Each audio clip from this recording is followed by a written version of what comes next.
Bueno, y vamos a continuar nuestro estudio de la primera parte, de la segunda parte del exilio hacia Babilonia.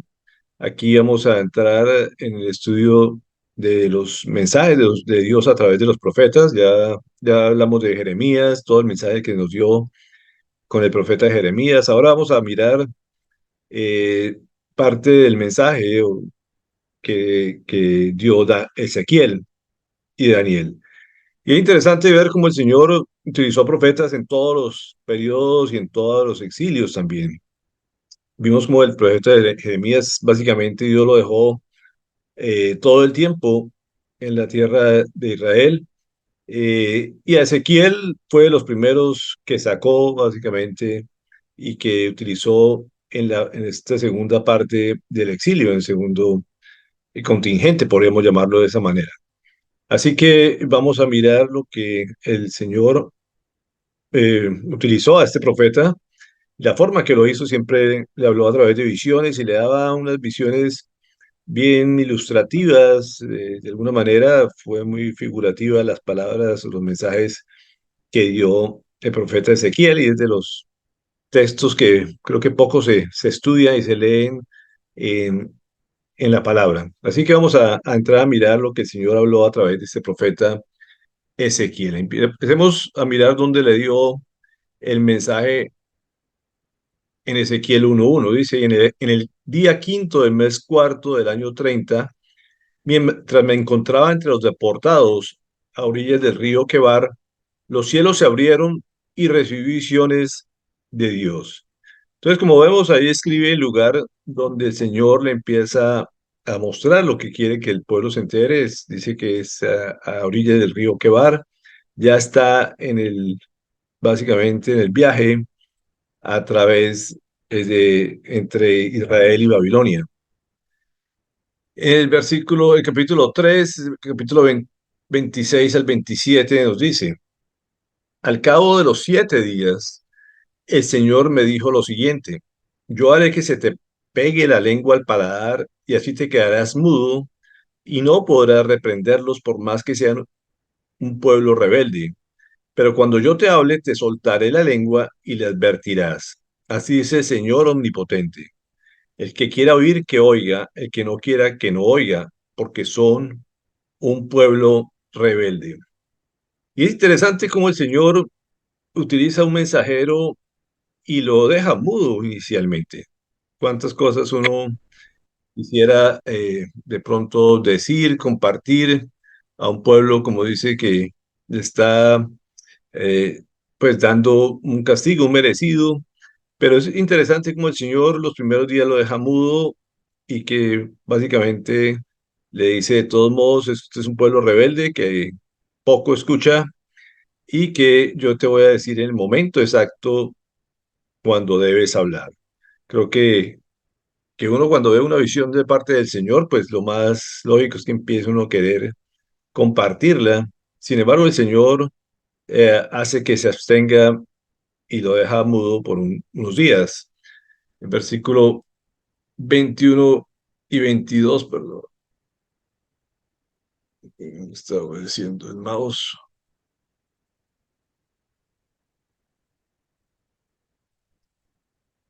nos dice: el día quinto del mes décimo del año duodécimo de nuestro exilio, un fugitivo que había huido de Jerusalén vino y me dio esta noticia: la ciudad ha sido conquistada. La noche antes de que llegara el fugitivo, la mano del Señor vino sobre mí y me dejó mudo. A la mañana siguiente, cuando vino el hombre del Señor, me devolvió el habla. Básicamente aquí lo que nos define es que el Señor precisamente permitió que estuviera mudo hasta que la ciudad fuera completamente destruida, como la vez pasada, o fuera conquistada, como lo vimos la vez pasada. Así que él estaba, como vemos, ya en el grupo que estaba afuera, y el Señor básicamente lo dejó callado. Así que este mensaje era para los que ya estaban en cautiverio después de ser conquistada esta ciudad. El versículo 3, Ezequiel 12, el 3 al 7, nos muestra cómo el Señor lo sacó de aquí, de este lugar. Por tanto, hijo de hombre, prepara tu equipaje. así lo fue preparando. Prepáralo para el exilio y a plena luz del día, a la vista de todos, saldrás como quien va exiliado sin destino fijo. Tal vez así entiendan, aunque son un pueblo rebelde.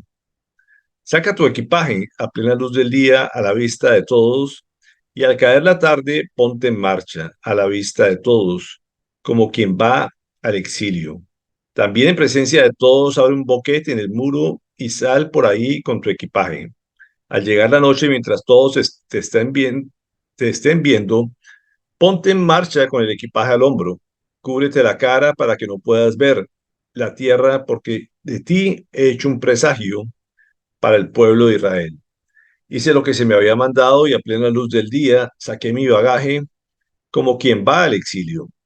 Al caer la tarde abrí el boquete con mis propias manos y al llegar la noche, en presencia de todos, salí con mi equipaje al hombro. Entonces, como vemos aquí, el Señor básicamente utiliza a Ezequiel, creo que es de los pocos profetas que pone casi que a dramatizar lo que ha de pasar hacia el futuro, lo hace bastante figurativo, bastante gráfico, cada uno de los mensajes que Dios dio a través de este hombre, o sea, le puso casi a dramatizar lo que iba a pasar, como veíamos con el rey en el futuro, que trató de escapar, como lo vimos cuando hablamos en Segunda de Reyes 25, 1 al 7. Fíjese que básicamente lo pone a abrir un muro, como decía, un boquete en el muro, como lo sucedió con el rey Sedequías. En el año noveno del reinado de Sedequías, a los 10 días del mes décimo, Nabucodonosor, rey de Babilonia, marchó con todo su ejército y atacó a Jerusalén. Acampó frente a la ciudad y construyó una rampa de asalto en su alrededor. La ciudad estuvo sitiada hasta el año undécimo del reinado de Sedequías. A los 9 días del mes cuarto, cuando el hambre se agravó en la ciudad y no había más alimento para el pueblo, se abrió una brecha en el muro de la ciudad, de modo que aunque los babilonios la tenían cercada, todo el ejército se escapó de noche por la puerta que estaba entre los dos muros, junto al jardín real. Huyeron camino al Arabá, pero el ejército babilonio persiguió a Sedequías hasta alcanzarlo en la llanura de Jericó. Sus soldados se dispersaron abandonándolo y los babilonios lo capturaron. Entonces lo llevaron ante el rey Sedequías, el rey de Babilonia, perdón, que estaba en Riblá. Allí Sedequías recibió su sentencia. Ante sus propios ojos degollaron a sus hijos, después le sacaron los ojos y lo ataron con cadenas de bronce y lo llevaron a Babilonia. Entonces vemos cómo el Señor predijo todo esto a través de este profeta, le estaba anunciando cómo iban a sacar al propio rey, cómo lo iban a tratar. Y como vimos, esto a la vista de todos fue la forma en que el Señor les advirtió lo que se venía, iba a suceder y que iban a entrar nuevamente en exilio. Ezequiel 12, 17 al 20, el Señor me dirigió la palabra. Hijo de hombre, tiembla al comer tu pan y llénate de espanto y miedo al beber tu agua. Adviértele a la gente del país que así dice el Señor omnipotente acerca de los que habitan en Jerusalén y en la tierra de Israel. Con mucho miedo comerá su pan y con gran angustia beberán su agua. Por la violencia de sus habitantes la tierra será despojada de todo lo que hay en ella. Las ciudades habitadas serán arrasadas y su país quedará en ruinas. Entonces sabrán ustedes que yo soy el Señor. Básicamente le está mostrando la ira del Señor. Él dice, ustedes son un pueblo rebelde, han sido un pueblo necio, no han obedecido mis mandamientos, han querido hacer cada quien lo que quiere, se han dedicado a la idolatría, como hemos visto en toda la historia del pueblo de Israel. Y ahora iban a temblar cada vez que comieran, cuando se les advirtiera lo que iba a venir. Iba a ser completamente arrasada este pueblo, iba a desaparecer del mapa y cada vez que como dice, cada vez que tomaran agua, cada vez que comieran algún alimento, sabían lo que se les venía encima y el tiempo que iba a haber escasez, como lo hemos visto eh, durante este gran periodo por el asedio que tuvo Babilonia sobre Jerusalén. Ezequiel 5:10 nos dice, por causa de tus prácticas detestables. Y es interesante como el Señor les recuerda eso, les da la causa de la sentencia. Y haré contigo lo que jamás ha hecho ni volverá a hacer. Y creo que este es un periodo único en la historia de Israel hasta donde llegó este, esta presión sobre el pueblo de Israel. Dice, entre ustedes habrá padres que se comerán a sus hijos y también hijos que se comerán a sus padres. Yo los castigaré y a quien sobreviva lo dispersaré por los cuatro vientos. Cosa terrible, como decíamos la vez pasada, llegar al extremo del hambre donde tienen que comerse sus familiares, tanto los hijos como comerse a los padres, como a los padres comerse a los hijos. Y creo que fue la única, como le decía, la única vez que ha pasado esto en la historia del pueblo de Israel. Creo que ni el holocausto nunca se habló nada de esto hacia ese extremo. Así que esto fue terrible para este pueblo y como dice la palabra, nunca había sucedido ni nunca iría a suceder después. Ezequiel 24:15 al 19 dice, el Señor me dirigió la palabra, hijo de hombre, voy a quitarte de golpe la mujer que te deleita la vista, pero no llores ni hagas lamentos, ni dejes tampoco que te corran las lágrimas. Gime en silencio y no hagas duelo por los muertos. Átate al turbante, cálzate los pies y no te cubras la barba ni comas el pan de duelo. Por la mañana le hablé al pueblo y por la tarde murió mi esposa. A la mañana siguiente hice lo que se me había ordenado. La gente del pueblo me preguntó, ¿no nos vas a explicar qué significado tiene para nosotros lo que estás haciendo? Y creo que es de los episodios más dramáticos que uno ve del trato de Dios con un profeta. Como vemos que pues, el profeta no es más que un instrumento de Dios para enviar un mensaje y le dice básicamente al profeta, no puede, tu esposa va a morir. Eso le costó el ejercicio de ser profeta a, a Ezequiel y le está diciendo, ni siquiera llores esto. Va a ser tan terrible lo que se viene para Israel que no vas a, mejor dicho, no hay oportunidad de que sientas dolor por tu familia, por tu ser más querido, como dice el deleite de tus ojos, a la forma que se expresa a la esposa de él, y no vas a llorarla ni siquiera. Y creo que es cosa tremenda cuando uno está en duelo y ni siquiera puede llorar. Creo que una de las cosas que uno puede desahogarse y expresar sus emociones, y es algo bastante saludable poder llorar precisamente por sus seres queridos, pero si no, no le dio ni siquiera permiso a esto y vamos a mirar en parte la explicación que da el profeta al pueblo. Perdón. Dice, yo les contesté, el Señor me dirigió la palabra y me ordenó, advertirle al pueblo de Israel que así dice el Señor omnipotente. Voy a profanar mi santuario, orgullo de su fortaleza, el templo que les deleitaba la vista y en el que depositan su afecto. Los hijos y las hijas que ustedes dejaron morirán a filo de espada, y ustedes harán lo mismo que yo. No se cubrirán la barba ni comerán el pan de duelo. Llevarán el turbante sobre la cabeza y se calzarán los pies. No llorarán ni harán lamentos, sino que se pudrirán a causa de sus pecados y gemirán unos con otros. Ezequiel les servirá de señal y ustedes harán lo mismo que él hizo. Cuando esto suceda, sabrán que yo soy el Señor omnipotente. Y básicamente lo que le está hablando era del mismo dolor que puede sentir precisamente cuando está siendo profanada el ser más querido, que como dice, esta era la esposa de él, para el Señor su pueblo era como su esposa, la iglesia es, como dice, su prometida.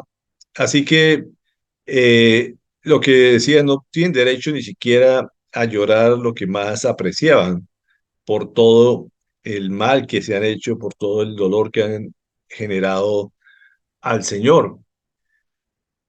Ezequiel 12:25 al 28 dice, enseguida les dice, Porque yo, el Señor, hablaré y lo que diga se cumplirá, sin retraso. Pueblo rebelde, mientras ustedes aún tengan vida, yo cumpliré mi palabra, lo afirma el Señor omnipotente.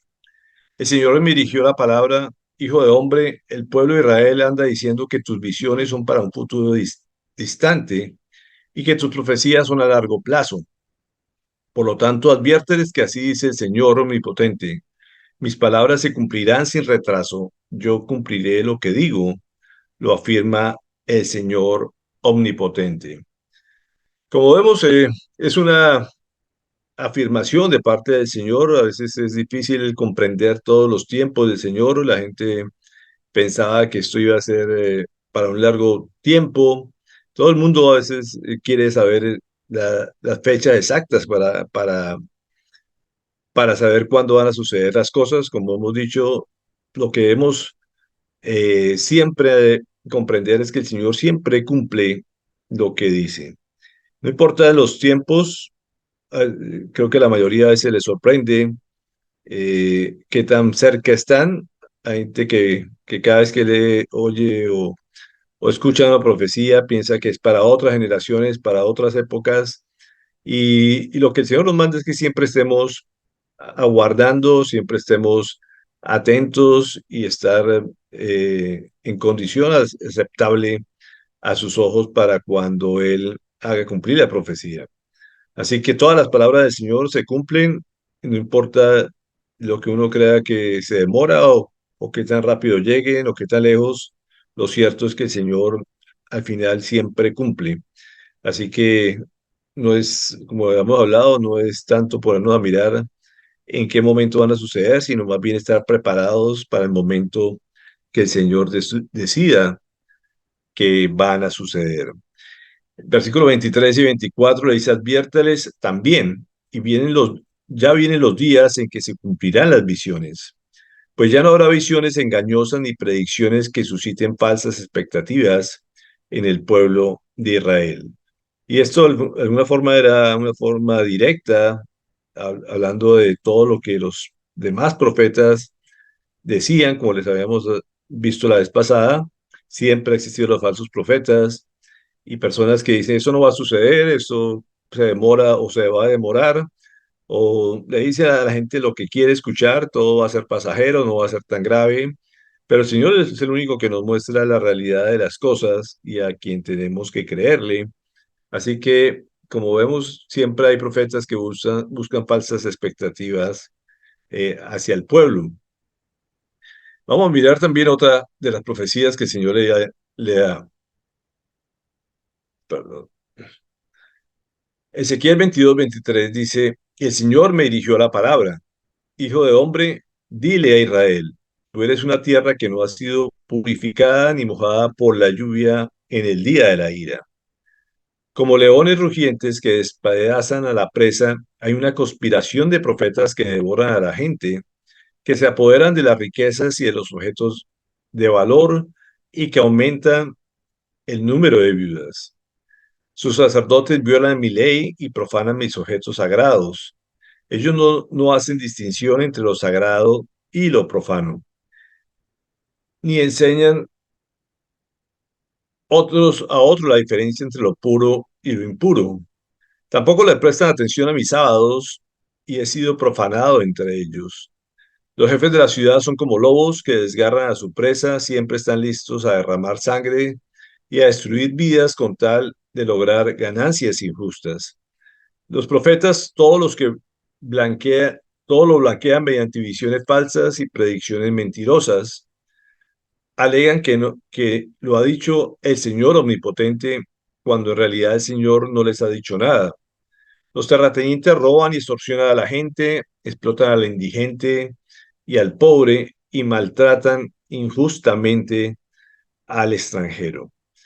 Y aquí volvemos a ver este pasaje como algo que estuviera sucediendo hoy en día también. Como vemos, todo es cíclico, siempre aparecen engañadores, siempre el enemigo está atento a ver a quién devora, a quién engaña con cosas que quieren oír la gente, viven haciéndose ricos hablando dizque en nombre del Señor y, y tratando de darle a la gente, como digo, mensajes erróneos, errados de la única verdad que es la palabra del Señor.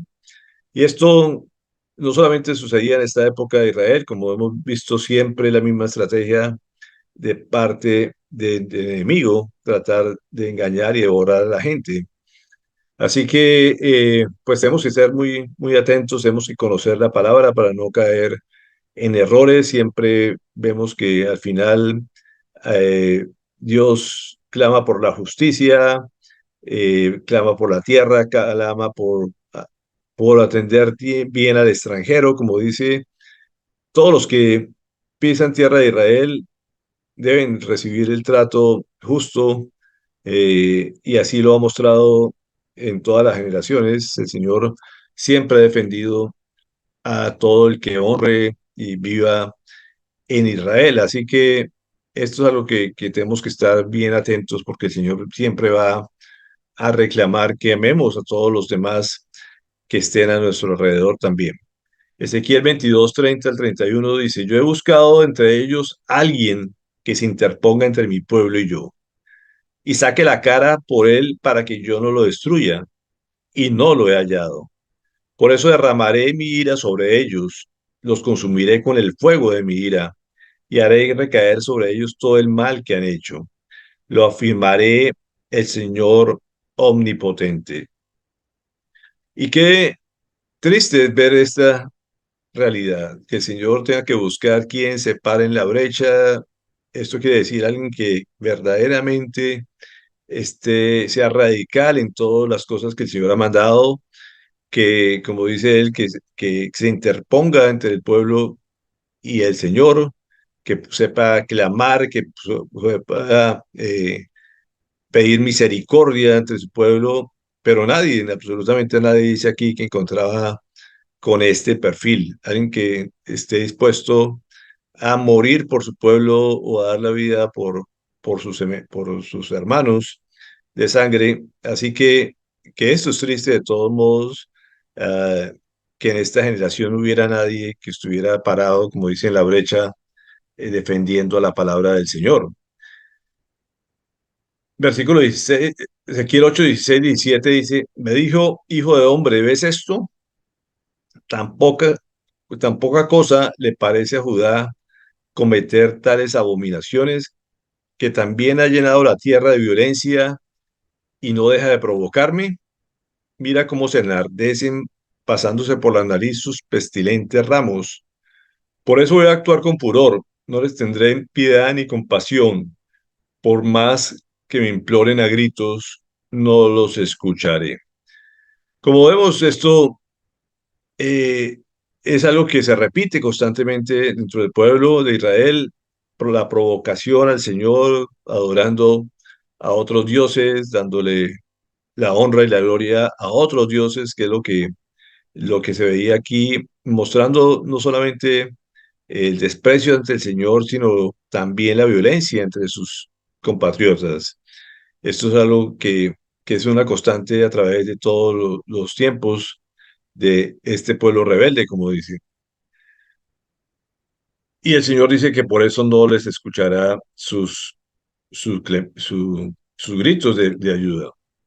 Ezequiel 18:31 nos dice, después oí que Dios clamaba con fuerte voz, acérquense, verdugos de la ciudad, cada uno con su arma destructora en la mano. Entonces vi por el camino de la puerta superior que da hacia el norte, venían 6 hombres, cada uno con un arma mortal en la mano. Con ellos venía un hombre vestido de lino que llevaba en la cintura un estuche de escriba. Todos ellos entraron y se pararon junto al altar de bronce. La gloria del Dios de Israel que estaba sobre los querubines se elevó y se dirigió hacia el umbral del templo. Al hombre vestido de lino, que llevaba en su cintura un estuche de escriba, el Señor lo llamó y le dijo, recorre la ciudad de Jerusalén y coloca una señal en la frente de quienes gimen y hagan lamentación por todos los actos detestables que se cometen en la ciudad. Y aquí es otra visiones que han sido bastante discutidas por los teólogos y por todo para ver cuándo se cumple esto, si eso fue ese momento o es un presagio básicamente de lo que va a suceder al final de los tiempos. Eh, Esto es algo que siempre utiliza esta puerta y cuando uno oye un escriba vestido de lino, pues es muy figurativo de parte de nuestro Señor Jesucristo. Así que esta es una de las profecías que Dios le da, una visión que le da a Ezequiel de cómo va a entrar la gloria de Dios a través de esta puerta que está al oriente de la ciudad de Israel y que de alguna forma está viendo la gente que verdaderamente hace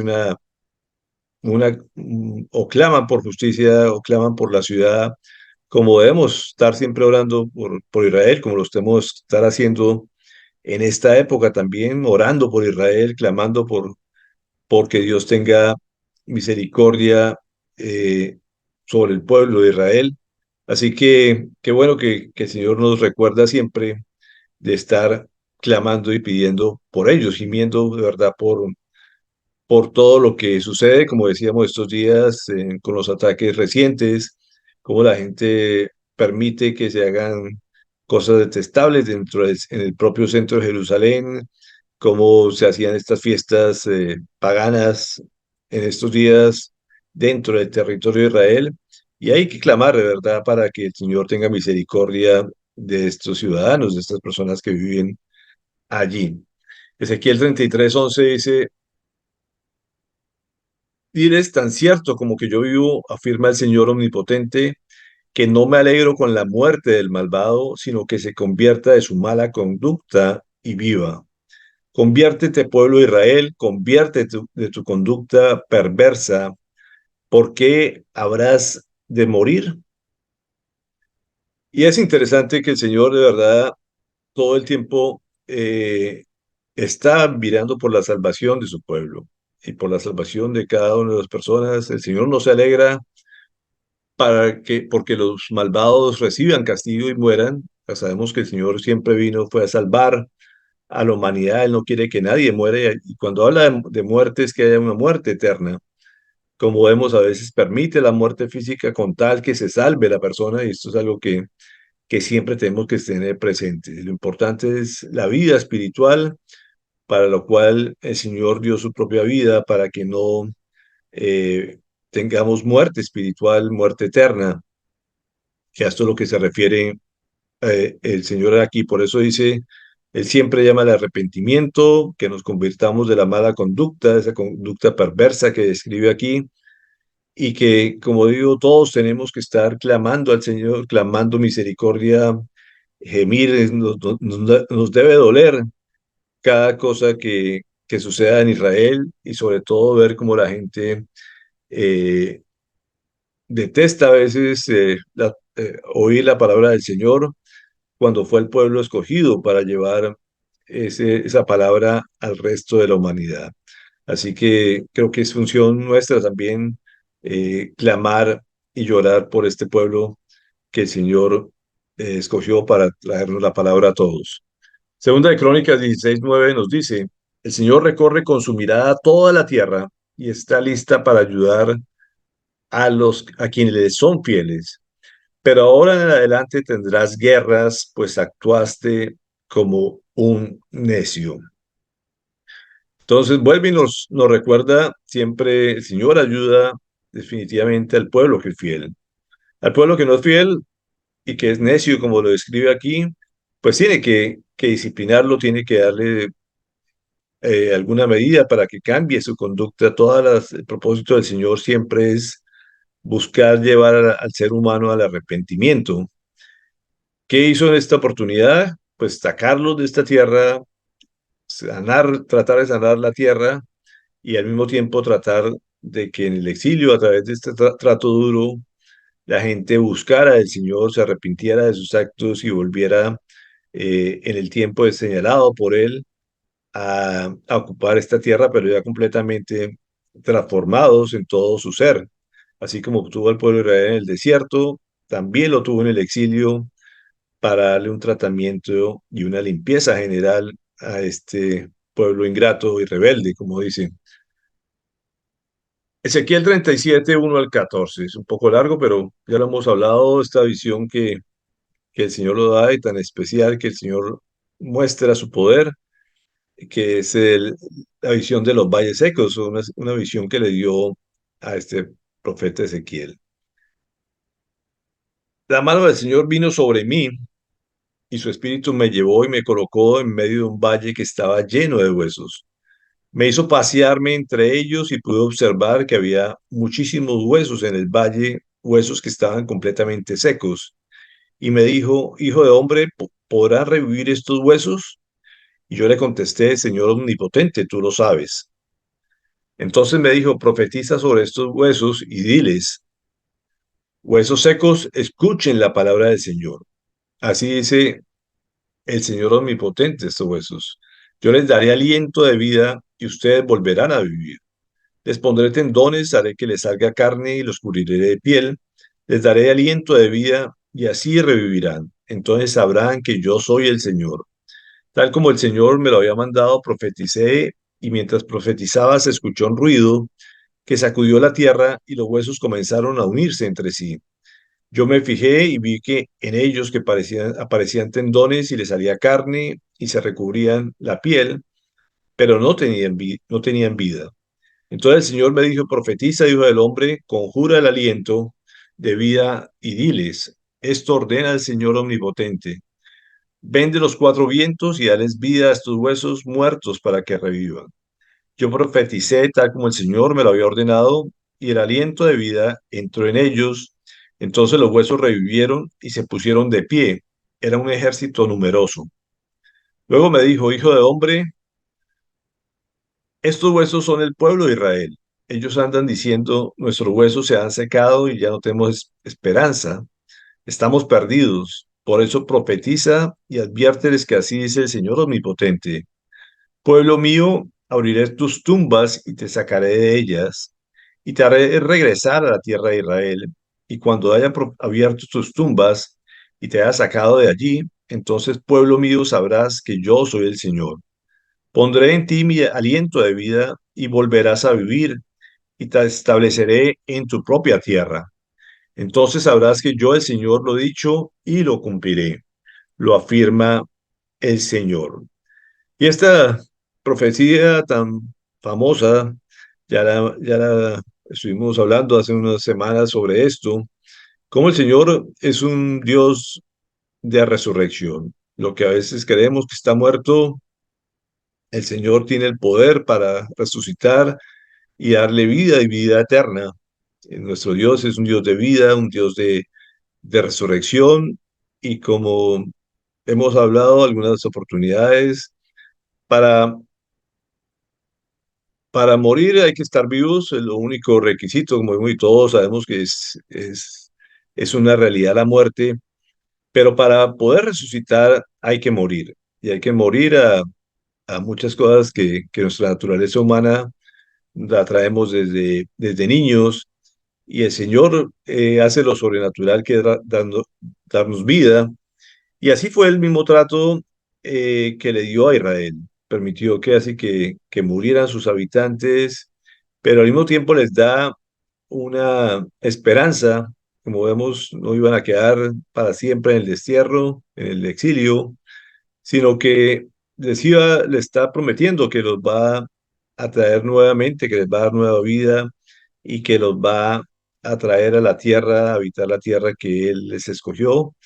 Y en esta oportunidad, como vemos, fue los tiempos que los iba a tener en tratamiento, los 70 años que los tuvo en Babilonia, como hemos hablado, ante el poder más grande que había en ese momento en la humanidad, pero de allí los sacó para darles vida nuevamente y los trajo posteriormente a habitar la tierra que siempre le prometió.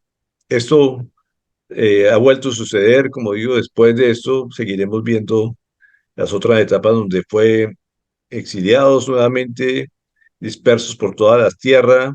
El Señor ya los empezó a recoger y los volverá también a llevar a todos ellos a la tierra de Israel. Y ahí cerramos esta parte de Ezequiel. Como vemos, son bastantes profecías lo que el Señor le dio y muchas visiones, en la forma que utilizó a Ezequiel.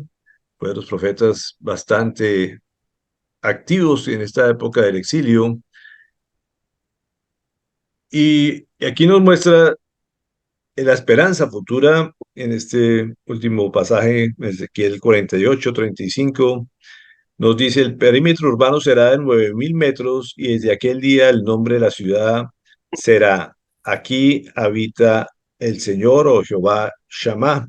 Básicamente lo que traduce eso, mostrando que algún día Él va a tomar posesión de esta tierra y habrá su presencia allí. Él habitará siempre, para siempre, en este territorio de Israel. Con Él habitaremos también, viviremos allí y podremos llamarlo nuestro Jehová Shammah, como dice aquí. Es una garantía de lo que Él hará, como lo hizo con Israel, de volverlo a su territorio, volver a darle gloria. Pero como vemos, esto es algo completamente cíclico, que el Señor a través de la historia nos está mostrando su gran poder y cómo cumple su palabra en todas las épocas de la humanidad. Así que, bueno, creo que paramos hasta acá, dejamos lo del profeta Daniel para la siguiente fin de semana.